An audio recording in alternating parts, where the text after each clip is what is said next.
এক মেয়ে তার স্বামীর বাড়ি যাওয়ার আগে বাবাকে বলছে, বাবা, আমাদের উঠোনের উপর এই গাছটি তুলে কি বাড়ির পিছনে লাগানো যায় না? বাবা মেয়েটির কথা শুনে বলল, মারে, গাছটি 4 বছরের পুরাতন গাছ, এখন এটা তুলে নিয়ে অন্য কোথাও লাগানো সম্ভব না। এখন যদি গাছটি তুলে অন্য কোথাও লাগানো হয়, তবে গাছটি নতুন মাটির সাথে নিজেকে মানিয়ে নিতে পারবে না এবং গাছটি মারা যাবে। বাবার কথা শুনে মেয়েটি হাউমাউ করে কেঁদে উঠল আর বলল, আচ্ছা বাবা, 4 বছরের পুরাতন গাছটি যদি নতুন মাটিতে মানিয়ে নিতে না পারে, তাহলে আমি তো তোমার এই ঘরের 20 বছরের একটা পুরাতন মেয়ে, আমি তো সামান্য একটি গাছ নই বাবা।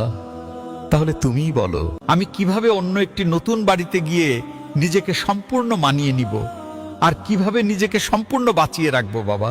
মেয়েটির মুখে এমন একটি কথা শোনার পরে তার পরিবারের সবাই অবাক হয়ে গেল আর বাবা আওয়াজ করে হাউ মাউ করে কাঁদতে লাগলো। আসলে আমরা ছেলেরা মেয়েদের জীবনটাকে যত বেশি সহজ মনে করি,